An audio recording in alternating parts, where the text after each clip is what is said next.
Welcome to the Author Your Life podcast, where you can write a new script for your life and become the hero of your story. I'm your host, David McRae. You are the author of your life. Let's get started. All you have to decide is what to do with the time that is given to you. In my experience, there's no such thing as luck. It is not our abilities that show what we truly are. It is our choices.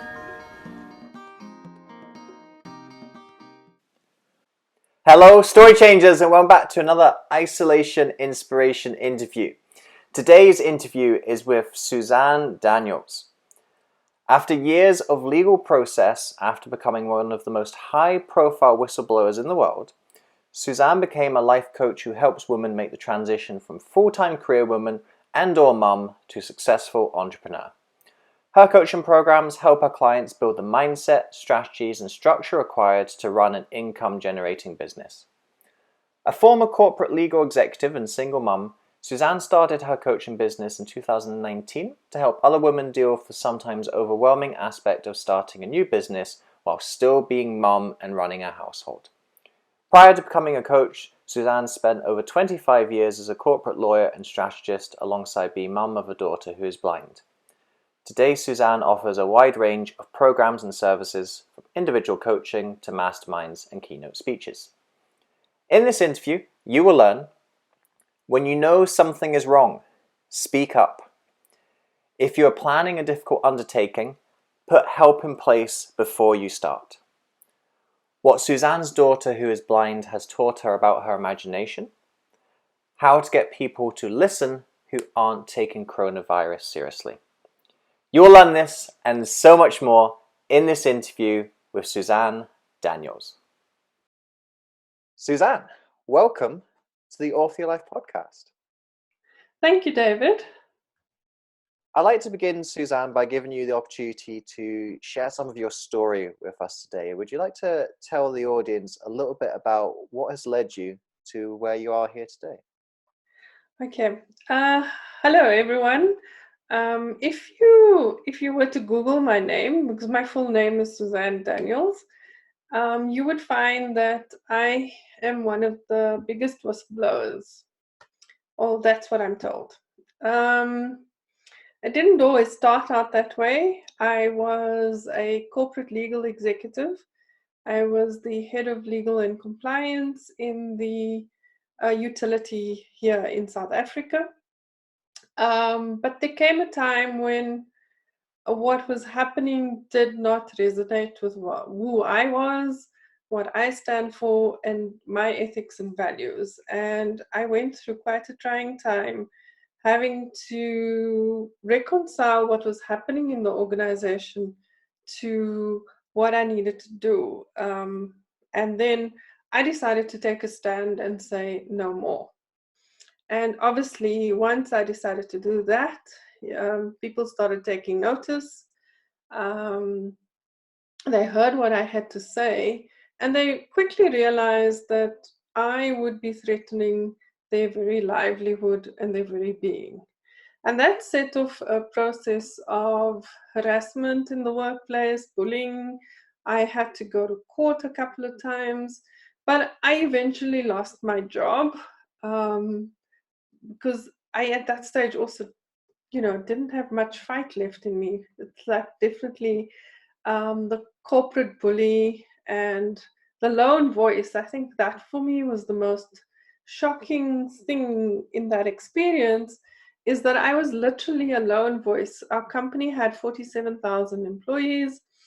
I had always thought that there would be people who would support me and stand up. And I found myself alone in the mass, and I actually went to our parliament and testified about the corruption, but nothing has happened. So that was about 3 years ago when I testified in parliament, and obviously my life has not been the same ever since. Um, I was hounded by the media. Every politician tried to make me out to be a liar, even though I had more proof than them. So the media frenzy that followed was quite devastating for me. I thought I was, looking back now, I think I was a little bit naive in terms of believing that once you spoke the truth, um, that someone would listen and they would do something about it. And I quickly figured out that the world does not work like that. The truth is actually harder for people to bear than what reality is. And but it didn't stop me, because I felt that I had a responsibility to society given the position that I held. But more importantly, I had a responsibility to myself. And I was not going to keep quiet, I was going to speak out. But obviously, that led to its own ramifications. And I then found myself in a situation where I had to look at myself, reinvent myself, and do things that I, wouldn't ordinarily have done. It wasn't my life plan to be where I am now. My first life plan was I was going to be a lawyer. I've wanted to be a lawyer since I was 4. So, Wow. so that's what I did. And I studied law, and everything I did was law related. And I'd really reached the peak of my career, because believe it or not, I have spent about over 25 years in the corporate environment. And at this point of my life, when I realized that that my company and I parted ways, I realized that I would not be able to work for another company. Partly because of the stigma attached to me, the stigma attached to my name, and and generally for what I stood for. So I had to look deep and think, what am I going to do with this wealth of skills? I'm a corporate commercial lawyer. I only studied commercial subjects. So I was quite an aberration at university, because I was usually only the only girl in the class. Yeah. And so I had to look at, what am I going to do with this massive skills. I had management skills. I'd worked in a law firm. I'd also been a management consultant. So it really gave me the opportunity to look at my skills and see what I could do. But it was a long road to get to where I am, because I obviously had to deal with the emotional and psychological ramifications and effects of being told you a liar and all of those. It had an immense effect on my self-esteem. I cannot tell you, if I look back now, I am actually quite proud of the fact that I'm sitting here talking to you, and actually comfortable doing that, because it has taken me about, I think, 18 months to get back in equilibrium. Obviously, I would never be the same again, but and that would be tragic if I were. But at least I've grown. So going through that period, and also what you might not know about me is I also have I'm a single mom, and I have a daughter in the US. She's blind, and she's studying acting for film and television. So, I have taught her that life has no limits, and I'm actually very proud of that. And that's part of my message, is that life actually has no limits. You determine how things happen. And so I went through a pretty dark period. And when I was going through this period, I sort of thought, what am I going to do with the rest of my life? Like I said, I didn't see myself working in a company for those reasons. And I needed to look at what value do I have to the world? And what do I want to do now? In this time, I also turned 50. So I'm, David, The big I'm one crisis. I actually was pretty calm about turning 50.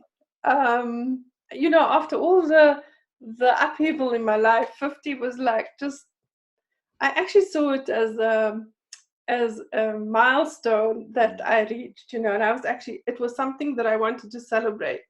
So I wasn't one of those people that thought, oh, 50, terrible. But I did find myself at a crossroads.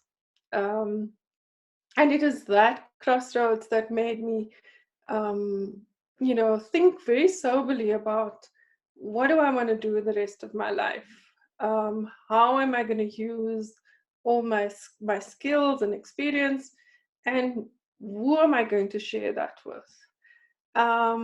It took me a couple of iterations to get to where I am now. I currently am a life coach, and I work particularly with women in business or women who want to start their business, um, particularly for the reason that it is me creating a business that got me out of my depression, and it gave me something to focus on and to recreate something better in my life. And so I want to share that. I want people to get excited about being a female entrepreneur.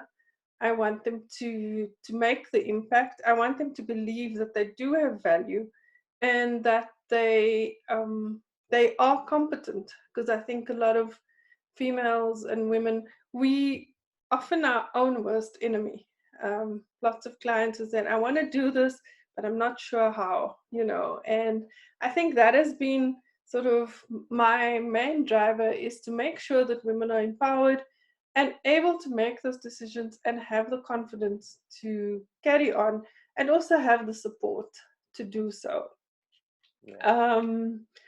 And yeah, so that is where I am now. That's a short story. 50 years and 5 minutes. There's a few things I'd like to focus on and discuss a little bit more from your account, Susan. And I think the first one actually is just going back to the very beginnings. You had decided from a very early age what you wanted to do, and you set your mind to it, and that's actually what you did. What drove you to become a lawyer? David, I grew up in apartheid South Africa. I was born at the height of the apartheid regime. For those of your listeners who don't know, we had an entrenched system in South Africa where we were discriminated on along color lines, and I was classified non-white. So if you weren't white, you didn't have certain privileges. You had to we went to separate schools, we went, separate facilities, everything was separated. Pretty much like what you guys experienced in the slavery era, those kinds of things. And in the South, I think it's the most likened to what we have gone through. During that period, I had obviously taken part in student protests and things like that. And I came to the realization very early on that firstly, we were treated different because of our skin color. And secondly, we were still treated differently because of the fact that we were female. So already I sort of realized very early on there's actually a barrier, because what parents were encouraging boys to do and girls to do were two different things. And I remember fondly that I had insisted on starting a soccer team at primary school. And the teacher said, no, girls don't play soccer. So I said, well, this girl's going to play soccer. And I managed to get a team together. And then we challenged the boys to a game, and we actually won. But that was the end of my soccer career, because it really wasn't like, for boys to win. So I think I was motivated firstly when I was younger by a TV series that I was watching. And then feeling that the only way for me to empower myself is to know my rights and also because in growing up, I always fought for the underdog, so where there was injustice, you'd find me even being there, like the soccer team. And when we were in high school, we got caned on our hands, and I actually wrote to the Minister of Education and said this is unconstitutional. And at that stage, caning in schools was still allowed. So throughout my young life, I had sort of taken those kinds of stands. Um, and that's how I decided I wanted to be a lawyer. Mhm. That's interesting, because one of the things I also wanted to ask, and is going to be my next question, was what led you to taking the stand when you realized you're in a company that was doing things that were morally and ethically wrong? And I actually think I've found some of the answers to that question, that you've actually always been standing up against injustice, and this probably seems a very natural step for you in that case. Would you say that's a fair assessment? I think that's a fair assessment.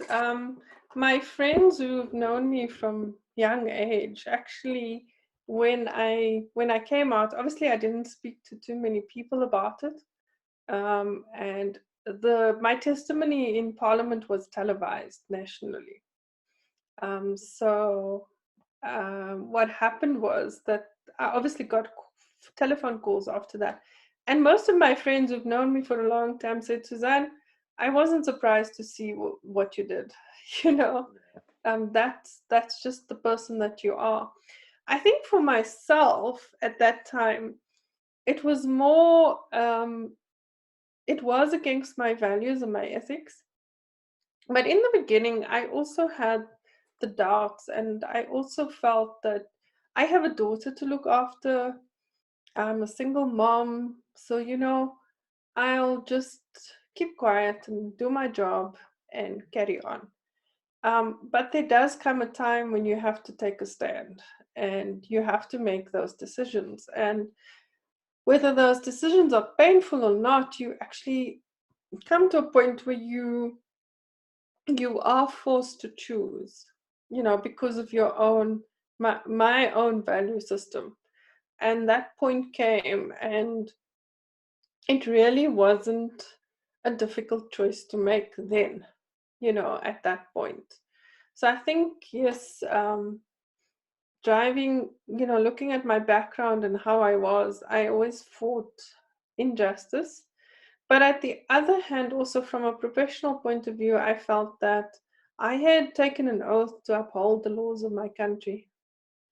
So by just standing by and watching people break the law, you're not actually upholding the laws of the country. Mhm. So those were the compelling reasons for me at that point in my life.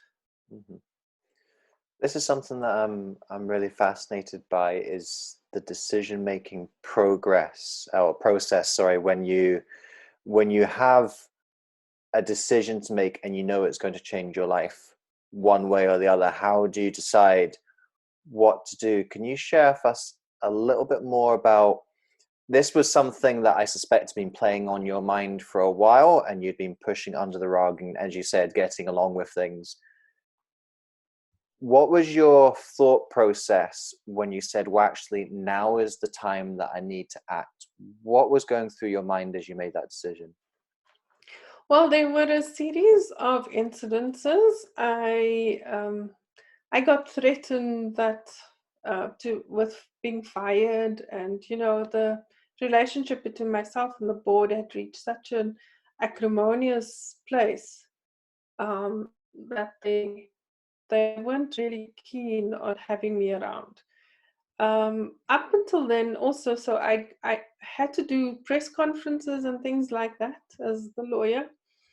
And there was one particular press conference where um, the company had taken a very bad decision, and everybody had sort of tried to fob it off on me. And there I was defending the company for something that I didn't actually believe in, you know. Um, And I think it was at that moment that I realized that this is so disconnected with who and what I am, that if I continue in this way, I'll be tarnished with that label. And, that was even worse for me.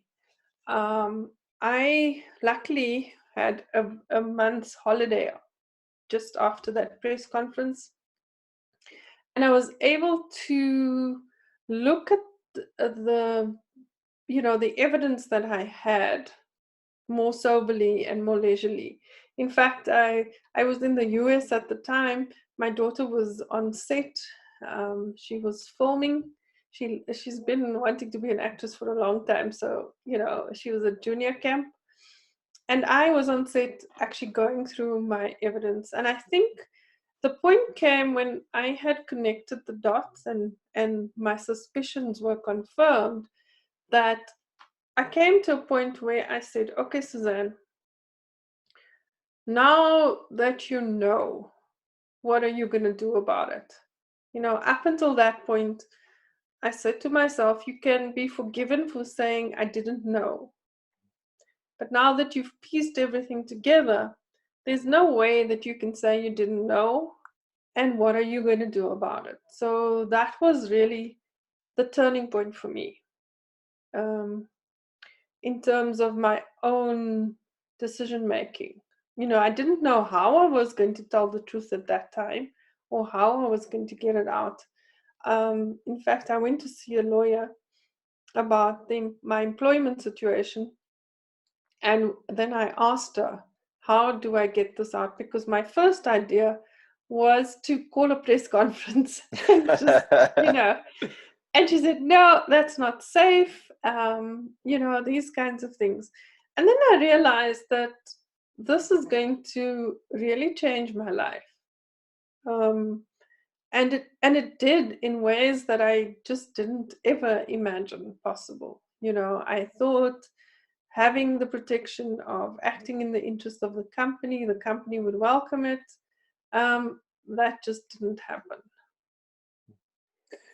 Can you share with us a little bit of the process of what happens next? And I respect that this is a long, ongoing process, but just give us a sort of kind of flavor and an idea of what does the whistleblowing process actually look like, and what were the steps that you ended up taking to start to get the truth out there? I started sharing a lot more with them, putting my name to it, because in our country, sharing information with the journalists is considered one of those disclosures as a whistleblower. I also sent some evidence to the cabinet minister responsible for our industry. And in those cases, the media, I think the issues were too complex to understand, and they were looking at the headlines. So, in my talks to media, I say to them, be very careful about headline grabbing and not looking at the complexities of these issues, because corruption is never straightforward. Mm-hmm. It's always has its nuances, and you need to be able to discern that. And then just from going through all of those processes, at every turn, my submissions to the minister in cabinet was, she went public and said that I was tardy in my job. And I think it was unprecedented that a cabinet minister would actually go on TV and issue a press statement. I joked at the time that I was like honored that someone actually dedicated the whole press statement to me. But that was the humorous side, but it really wasn't, because it attacked one's dignity and your pride, and people sort of then started, but maybe she's lying, what if she's not telling the truth, and things like that. So the process was pretty hard. And then when I testified in Parliament, it got even harder because once again the media frenzy was around, the little anecdotes that I had instead of the fact. I also think the country was not ready to hear that. I worked at a state-owned company, so I think that was, to add to the political flavor. It didn't go down well. Um, so personally, I went through sort of a series of emotional attacks. My credibility was more attacked rather than nobody said outright that I was lying. It was like attacking my credibility, and I think for me that was the most devastating, because these were people that I'd worked with, and they knew what I stood for, or so I thought. And I think that for me was the difficult part of doing it. But I decided that I can't live with my conscience if I don't do that, because there were millions of other citizens that I needed to protect, and it wasn't just about me, because this would affect all of us, and I think the public had a right to know. So the process was incredibly difficult, but also easy. I mean, I was clear in what I wanted to do, and I think that is how it played out. When you're getting attacked in this way and consistently, and as you kept on persisting, obviously the attacks are going to keep on coming. Is there anything that you did, or how did you process those attacks in a way that lessens the sting of them or makes it easier to keep on going despite the attacks? Did you find any sort of shift in yourself that didn't make the situation okay, but made it a bit more bearable, perhaps? I think the first thing for me is that I am a believer, so my faith helped me through this. The second thing was that I had the support of my family and my partner, and my daughter. Those were the most important in my life. They were the closest people to me, and they supported me. The other thing is that I also, at the beginning, when I decided that I was going to blow the whistle, I went to see my GP, and I said to her, "This is what I'm thinking of doing. Um, what does she suggest? Because I know it's going to impact on my mental health." And she sent me to a psychiatrist. The three of us spoke about what I want to do and what the impact would be. And at the beginning, they suggested mild, anti-anxiety, because I was already in a state of anxiety. So from that perspective, I looked after myself emotionally, and I'm thankful that I did that, because I think it would have been harder had I not been sort of prepared by the medical profession, who understood what I was about to do, and they also knew me. I'm very lucky that my GP has been my doctor for the past 11 or 12 years, so she knows me pretty well. In fact, it was quite interesting when I walked into her office. She had already a list of doctors that she would refer. She said she was waiting for the day that I would come and ask her, because she had been watching me on TV and all of those places, and she knew the kind of stress that I was under. So I think that was, for me, the best solution, one of the solutions that I put in place. It did not prevent me from, having the total breakdown and all of that.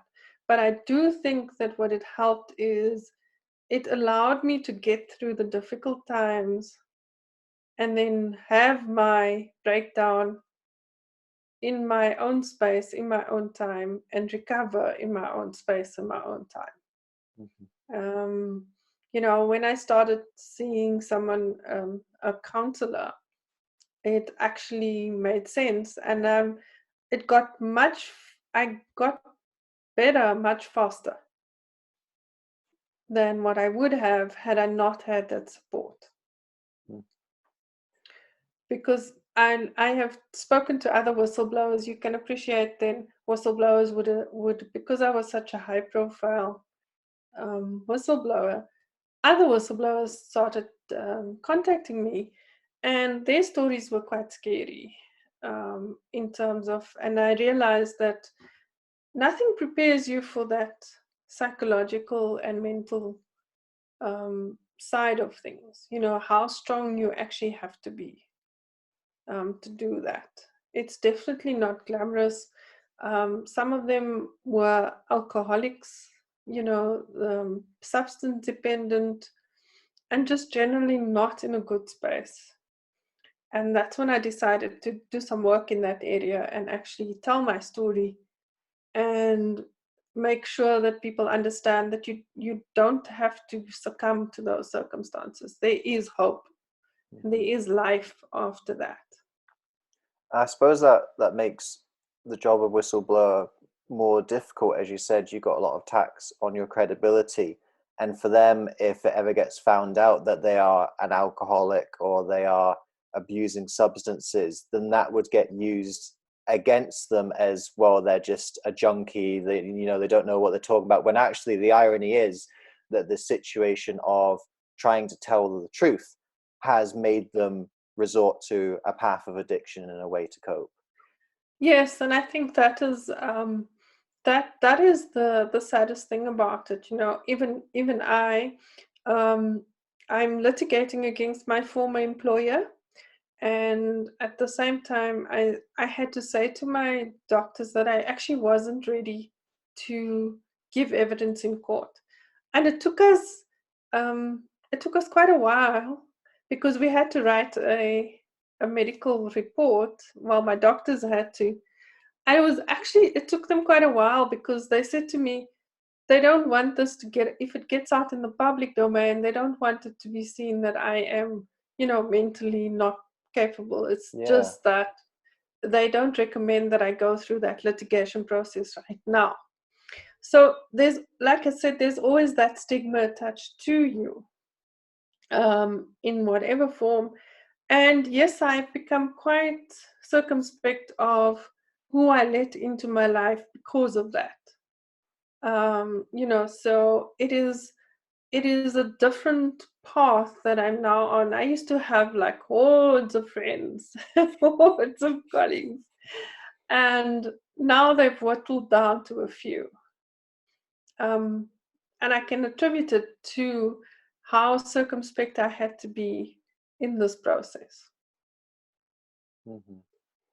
So this process is still ongoing. It's not finished. Justice hasn't been done. Things haven't been resolved.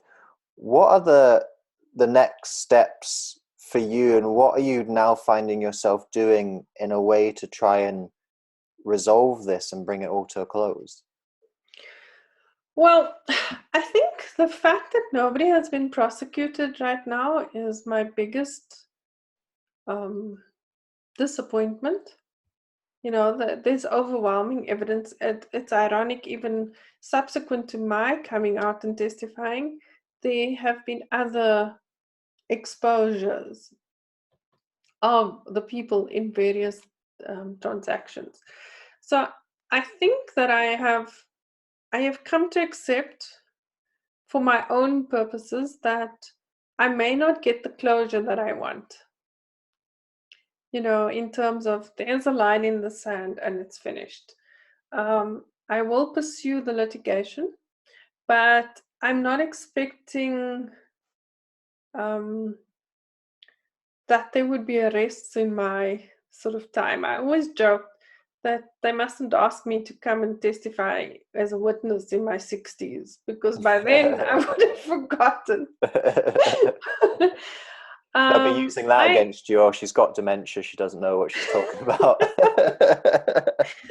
So what I have done is actually poured my energies into empowering women, looking at how I can serve whistleblowers, and more focusing on that, and making, just making a difference in people's lives. So I'd like to move on to something a little bit more positive than what has probably felt like the story of your life for quite a while now. And we've actually just completely brushed over pretty much that you have a daughter who's blind. So as well as doing all of this, you're raising a child as a single mother who has a disability.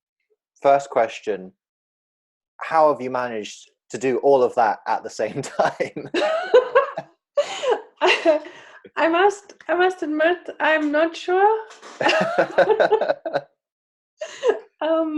I didn't have a plan. I only found out when she was born that she was blind, because it was a developmental issue and not a genetic issue. So, none of that. I must say it was a great shock for me. It's one of those life-changing moments that I draw on. But I think it was on day 2 that I decided I wanted, I wanted a diagnosis immediately. So I told the doctors, there's something wrong with the baby. Get the specialist to look at her. And they were trying to reassure me, oh no, baby's always born with tightly closed eyes and it will open after a few days. And I insisted that no, that wasn't so. So they got in an eye specialist, and he came and he was, giving me the news. And it's quite a turning point in my life, because he said to me at that point, she will need physiotherapy, occupational therapy, all sorts of therapies. And my response was, why does she need all of those things? And he said to me, because she's blind. And I responded by saying, as far as I knew, blindness meant you can't see. It didn't mean that you can't do anything. And I very emphatically told him that I will not be keeping the medical profession in business. I am going to raise a child who is blind, but not a blind child. And those it may seem like a lot of semantics to some people, but I didn't actually realize how profound that statement was at that time. That I was quite determined that she would have as normal a life as possible. And it's actually from day 1 that I stuck to that principle, that I'm raising a child who is blind, and child first.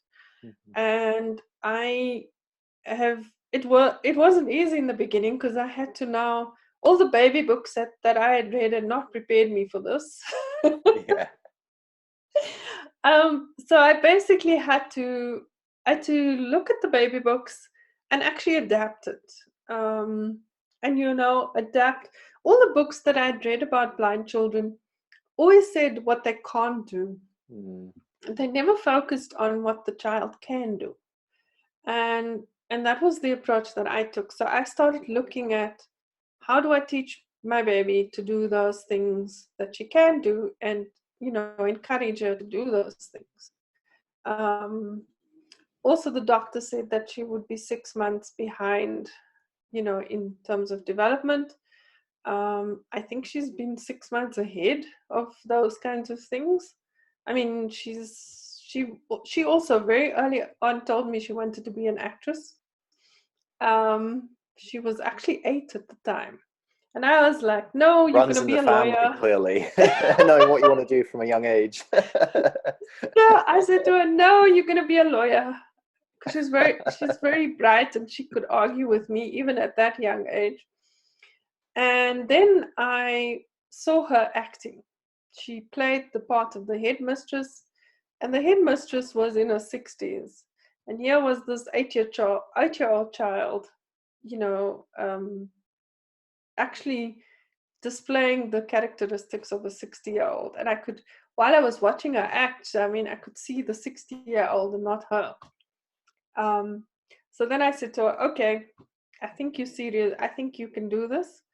And she started drama classes and singing and dancing and all those things. Now, she's also one of those kids that if you tell her she can't do something, she goes and find a way to do it. So she was at school where they told her, acting is not for blind people because it will be limited. She said, well, all roles are limited for actors because actors have limitations, so I don't see the difference.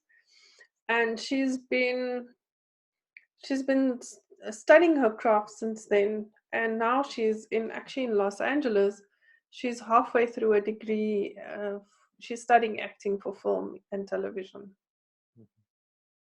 What's just struck me as remarkable, and I hadn't even thought about this until you started talking about that school play, is how she managed to transform into a 60-year-old headmistress.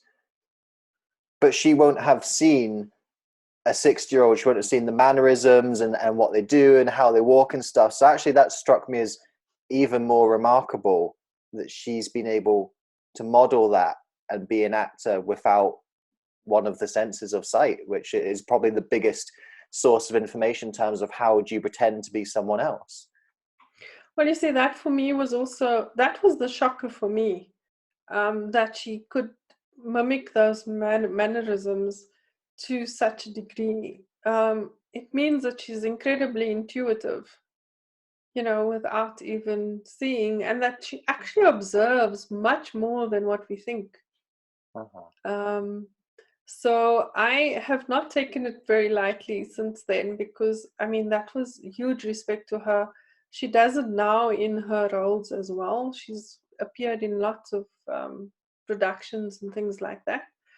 And every producer or director that we've worked with would say that they did not expect Emma to be able to do things like that. She's sometimes better than sighted actresses. So she takes her craft very seriously. And I'm quite excited to see where she ends up. Yeah. Another thing that jumped out to me is funny that we find ourselves on this topic. Earlier on this morning, I was interviewing a lady and her daughter has cerebral palsy. And for those who are listening to this episode right now, they've probably already listened to that conversation. And it's funny that she said exactly the same thing as you in slightly different words, that she said, my daughter is a person first and the disability comes second, and she is a person with a disability. She's not a disabled person. I think that's interesting how across both of your experiences you've said exactly the same thing pretty much. No, I think the most important thing for me is, and I do speak to parents with children with special needs, is that it really depends on your mindset as a parent, what your child will or won't become. And if you're only looking at the limitations, then that's all that you're going to see. And you really need to reschool yourself. Mine was a gut reaction. So I think I'm blessed in that way. I do appreciate that some people, have to go through a process to get to that point. But it is in the best interest of your child to look at what they can do, not what they can't do. Mm-hmm.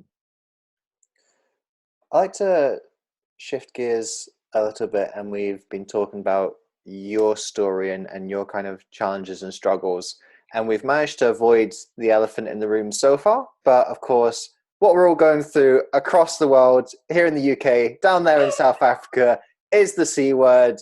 is COVID-19, and I'd like to talk a little bit about what this new adversity and this new challenge brings up for us. And first of all, I'd just like to ask, how are you coping right now? How are you finding things in the current situation? I'm a little bit stressed because I'm in South Africa and Emma is in California. And California's also, so California is one of the highest COVID incidences in America right now. All right. And in South Africa, we've just started a state-induced lockdown today, where it was actually it's actually a decree. So we have a state of emergency.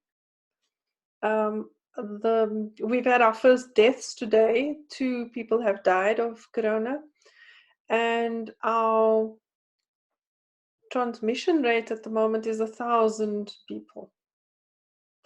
It was 723 yesterday. It's over 1,000 this morning. So I am sort of looking at it with trepidation and thinking, so many people's lives are going to be affected. We need to start listening. Yeah. I think that's why government decided to do the state of emergency, because people actually weren't listening. Yeah. Same for us. I'm here. lucky. Yeah, I'm lucky that I can work from home, because that's what I was doing before. What it meant for me professionally is that now I have to do everything online, which has opened up the world for me. Instead of seeing it as a disaster, it has actually opened up the world for me. That's how I found you. Yeah. And sort of just thought, this is it. Let me make the best of it. Let me see what I can do while I am at home.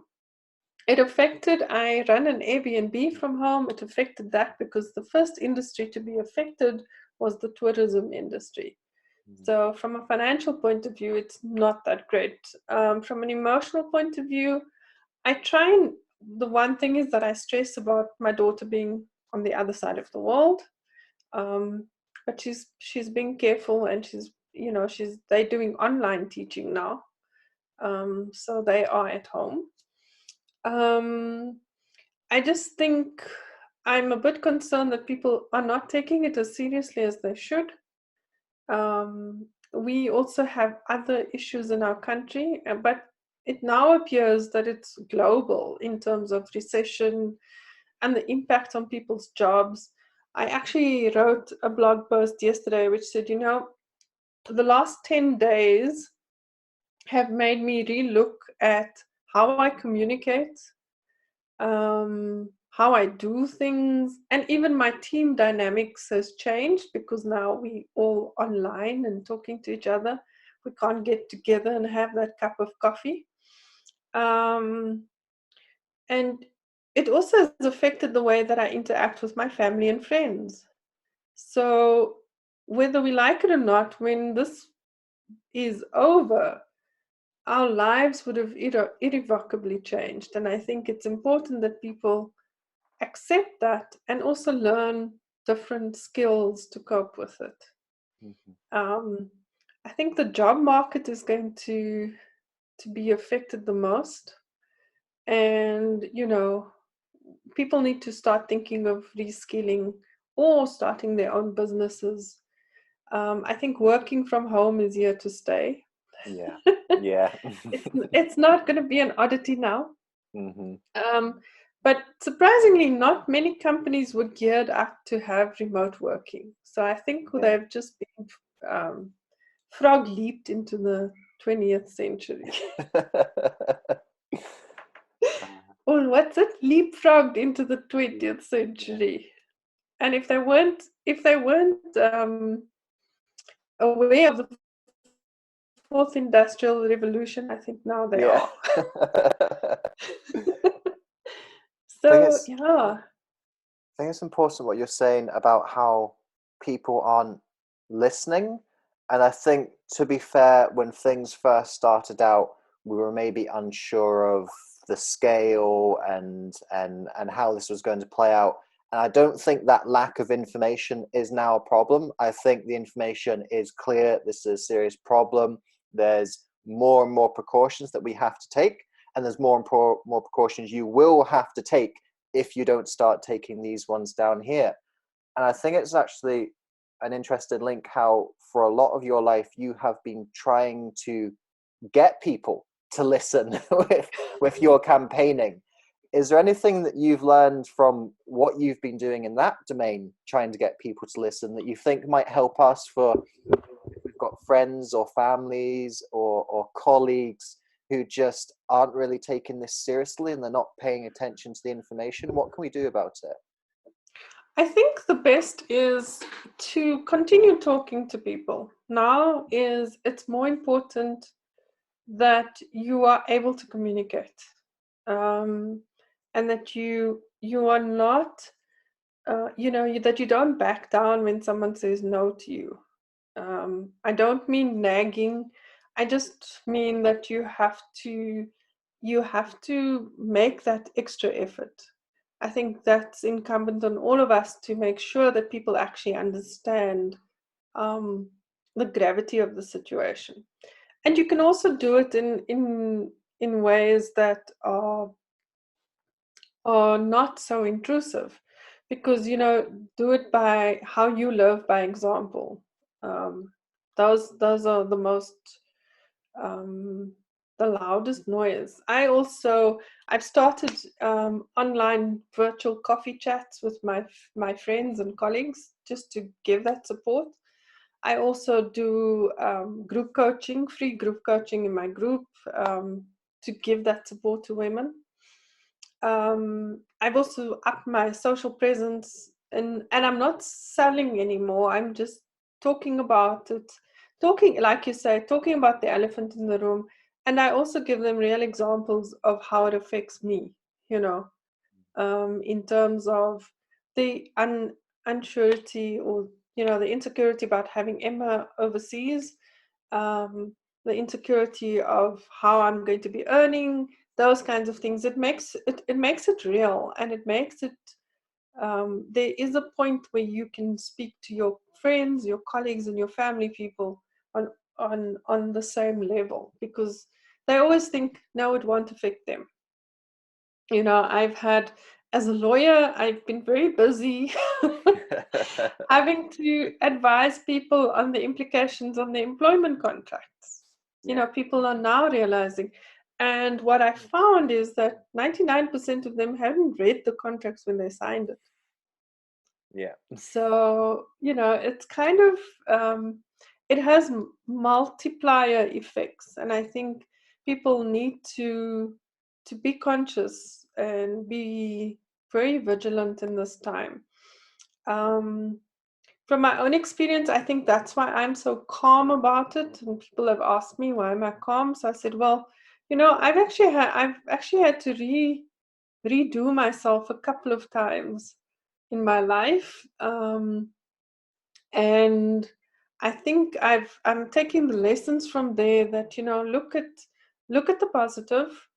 Don't always look at the negative, to keep yourself sane, but also be aware of the implications. Don't be an ostrich that hides its head in the sand, because I think this coronavirus is going to change the entire world and how we think and operate. I don't think we're not going to be the same after this. Yeah. If you are, then you actually have been an ostrich. Yeah. Do you have, I know you're maybe a little bit earlier in this process in South Africa than maybe kind of other countries in terms of sort of the government interventions and the shutdowns and procedures and things. But do you have any ideas for strategies or practices that we can use throughout this period that's going to keep us healthy, is going to keep us sane, is going to keep us functioning as much as we possibly can during this time?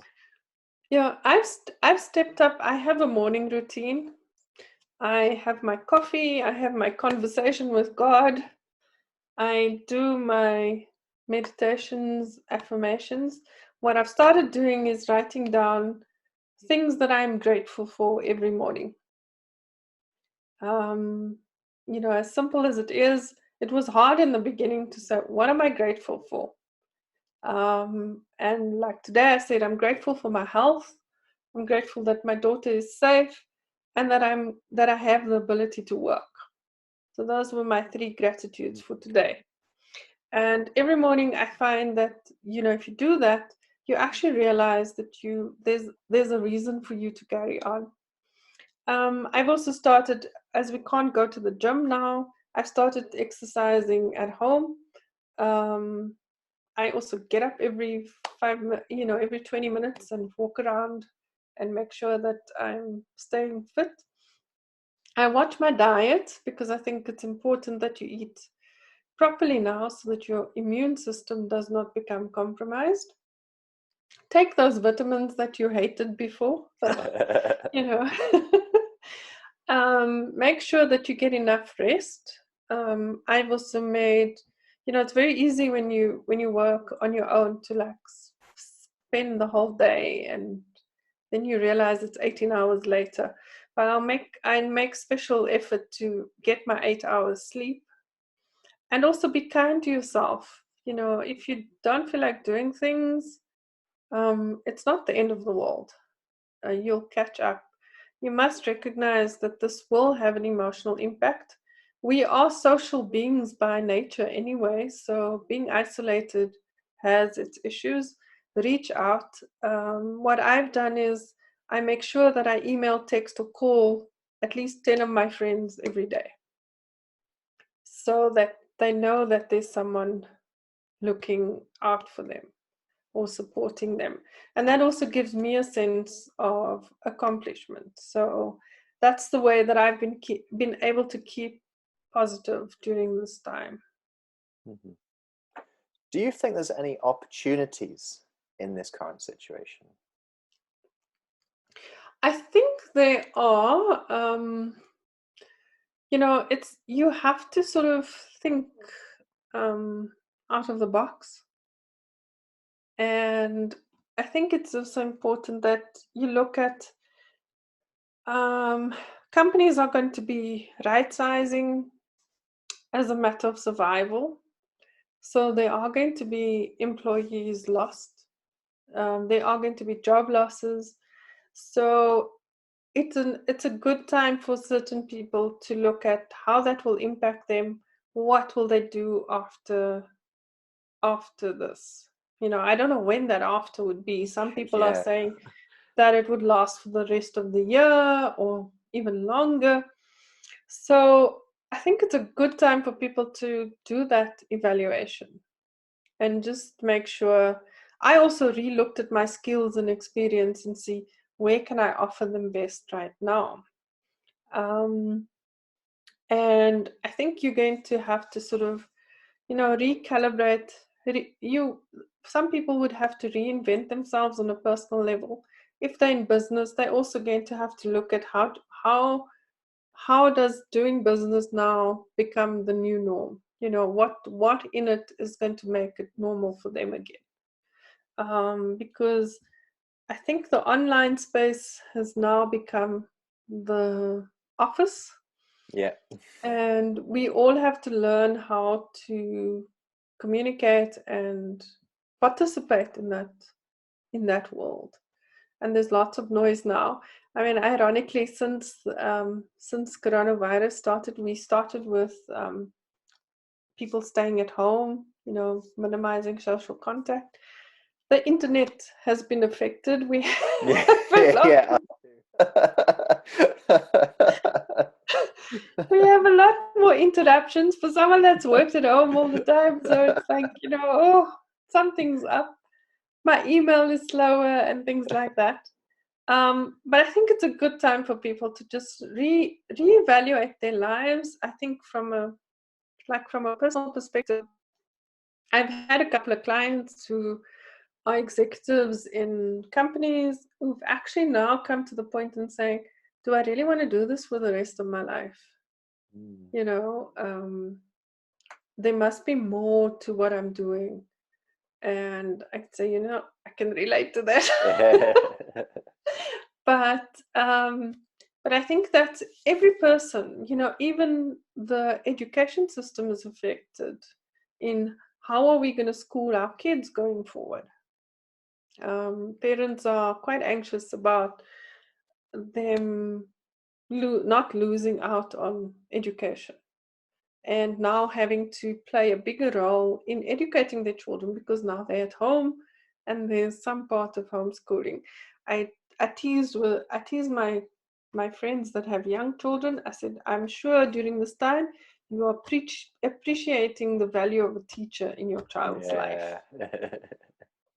So I said, because they always never used to understand. I never used to fight with the teachers in Emma's life unless I felt particularly strong about something. But I think that's also important that the way that people do their work is irrevocably changed. And we are going to have that strata of society that is going to be anxious and stressed out. And, leaders have to think very quickly as to how they're going to deal with that. Mhm. So moving on from the doom and gloom, I'd like to finish off with some positivity, and we're going to go to just some very kind of big concept stuff here to finish off. And the first of these questions relates to gratitude. And that's fantastic that you actually talked about gratitude there. So what were you grateful for today? What did you write down in your little journal? Well, today it was my health, that I was healthy. I actually started this period with bronchitis. Oh, wow. So I was quite, and the first thing when I got sick, I thought I had corona, Yeah. um, No even problem. though I Yeah. was not in contact with anybody. Um, I had to go. I went to hospital because my doctor wanted me to be under observation for a while, and luckily it cleared up quickly. But I've been doing the social distancing and so to keep away. But that is one thing that I'm very grateful for, that I'm actually quite healthy. I have the means to make sure that I stay healthy by eating well, taking my vitamins and those things. And the second, that my daughter is safe, because that I was very worried about. Um, but she's at home with her caregiver. She's getting her lessons online. And the third thing, what was it that I said? It's my health. Oh, that I still have the ability to work. Yeah. My mind is functional. I'm not sitting around being depressed. My self-esteem is not linked to what position I hold. So I know there are a lot of people going through now. I'm not. They actually feel that then they're not productive, so it has an effect on their self-esteem. And I think that for me was like the three areas that I'm grateful for today. Mhm. Moving from gratitude into love. And I think love is something we could use a lot of right now. How can we bring more love into the world? I think it is by showing up and being sincere, and I think people are going to appreciate more, not the material things, but the gestures that you do. That's why I find so much joy in actually calling up someone and finding out how they are doing. And you'd be surprised that the other person would like say thank you for actually reaching out and trying to find out how we are, because we're so stuck in our own little corners of the world. Um, and even complete strangers would be nice. I have this practice on a Wednesday. I reach out to someone who's less fortunate than me and do something good for them. It was like, even pay for their meal or pay for groceries. So yesterday, um, there is this car guard. I think he is homeless, and I asked him, "What are you going to be doing during this period of lockdown, and he says he doesn't know, and he doesn't know where his food's going to come from. So I actually bought him some supplies because yesterday was the last day that we could go out. And, just sharing that, the man was so appreciative. Just sharing that kind of empathy and love for someone else, without asking anything in return, is actually, it builds you up, and it actually definitely builds the other person up. And I think we need to be mindful of people who are on their own right now, who need support. And it doesn't have to be anything major. It can be something small, as just, how are you? And you'll find that people appreciate it. Mhm. This year, at the beginning of the year, I set a theme. My theme for this year was vision, because 2020 vision, ha ha ha. And the irony of that is that none of us could have envisioned or seen what has transpired already in the first 3 months of the year. And essentially, most of my sort of plans and activities have now just been postponed and put aside. And I'm sort of setting new intentions and new visions based upon what we currently see happening right now. For you, Suzanne, for the rest of the year, what's your vision? What would you like to work on in the next 9 months that we have? I actually want to make more impact. And for me, impact is speaking to as many people as I can, encouraging them and supporting them in the ways that I can right now. I wanted to lead into action. Ironically for me, David, and I didn't realize it, I started a Disrupt Her challenge on the 6th of January for my group members. And it was about disrupting the way that we look at life. Mm-hmm. So it was quite ominous. It was quite ominous. Plan that one well. It was really quite ominous when this happened, because there were 13 disruptions that I picked for us as women that we need to focus on. So when this happened, a friend of mine said, "Are you psychic or something?" Because, but my vision is to continue being that kind of disruptor, a positive one, where you actually make people think, make people relook at their lives, and impact. My overall vision is to reach 1 million women by 2030 and help them build sustainable businesses. So far, I've reached 17,000. So I've set myself, 17,000 and a bit. I set myself a goal of 8,333 people every month. And I was wondering, how am I going to keep that up? And through my speaking engagements, through my coaching, through meeting people, I've been able to reach much wider than what I had anticipated in the beginning. And I want to continue doing that. I enjoy sharing my story. I enjoy watching people put into action in their own lives. And I want to continue doing that. Well, I can tell you the download numbers for this episode. We'll take 75% of that for the women who are listening, and you can stick that onto your total. The next question, we've been talking about children and raising children, obviously yourself as a parent. And I think the children of today, even the children who are younger than your daughter, they're the ones who are really going to inherit this next century, the 21st century, and all the changes and things that are going to happen, which I think are going to be vast in the next 80 years. I want you to imagine that you've got a young child, a child like yourself at 4 years old, who knew what they wanted to do and knew where they wanted to go in life. What would you be saying to that child to help them along their journey, help them as they grow up and to make the most of their life? I would say to them that change happens quite quickly. And it's one thing that I've appreciated. I had the privilege of growing up in a pretty stable, staid economy where what I wanted it for was still relevant at 18. I don't see young people being in that position right now.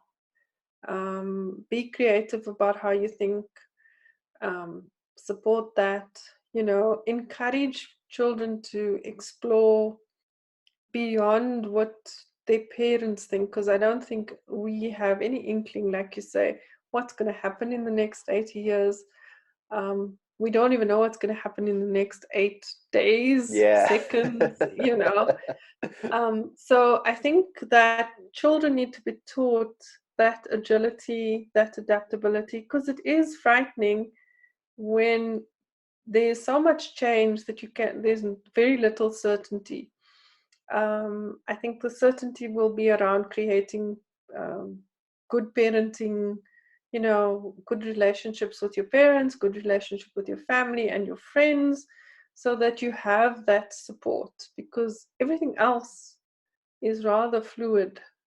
And if it continues at this pace, we as adults would need to catch up. They have the opportunity to think ahead. And as a parent, I would be spending a lot more time teaching my child how to think ahead, how to get through periods of change and vast changes at that. Moving from the beginning of life to the end of life, and when you reach the end of your life many years from now, maybe another 50 years, who knows? Oh, wow. When you look back over the life that you've lived and the time that you've been given on earth, what legacy do you want to have left? I want to have been known for speaking up, standing up, and making a difference. I would like to have empowered and made a difference in people's lives by encouraging them to speak up, stand up, and make a difference and take action. Because there's no time like now to do that. Don't wait for tomorrow. Tomorrow may not be here for us.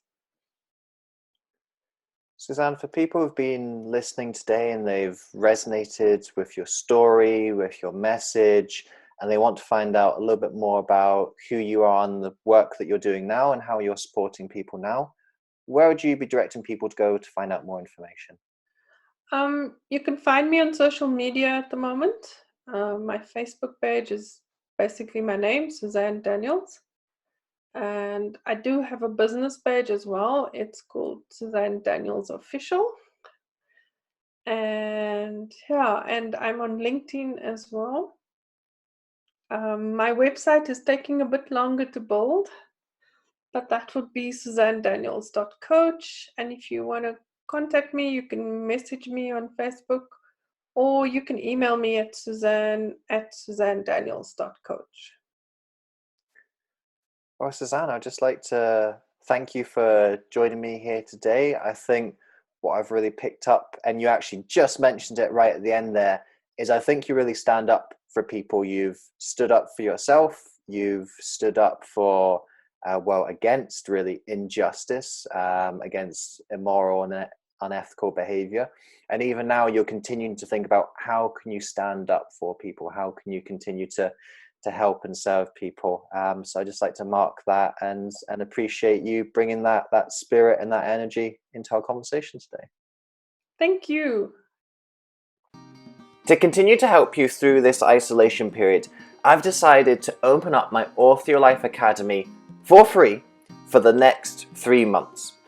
Author Your Life is my online educational community where you can access training sessions, workshops, and question and answers, and connect with other people around the world who are going through this situation and trying to make the best of things. The Academy normally costs $27 a month to subscribe, but for the next 3 months, I'm going to open that up for free. Essentially, you're getting a 3-month free trial of the platform. To access the Author Your Life Academy, go to authoryourlife.org/academy, and when prompted, enter the code CORONA in block capitals, yes, what else would the code be? Corona in block capitals, and that will take your $27 subscription down to zero for the next 3 months. The Academy is where I'm going to be focusing a lot of my content during this difficult time. It's where I'm trying to bring people together to help and support each other as we go through this period of isolation, of fear, of uncertainty. I hope the Academy is something that will be able to help you too during this situation. So if you want to come in and join us, as I said, go to authoryourlife.org/academy, and when you sign up, enter the code CORONA, and that will give you 3 months for free. It's my gift to you to try and help and support during this time as best I can. Thank you so much for listening to this episode.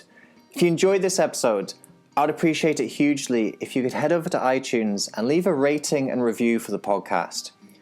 With your review, please be as honest and detailed as you can be, because with honest and detailed feedback, that helps me to adapt and grow this podcast to most serve you, the listener. Also, if you enjoyed this episode, then make sure you subscribe to the podcast. That way you aren't going to miss any of the future episodes that we've got lined up for you. Until next time, remember that you are the author of your life. You hold the pen, and you can write whatever script you want for yourself. So go out today and write yourself a beautiful story.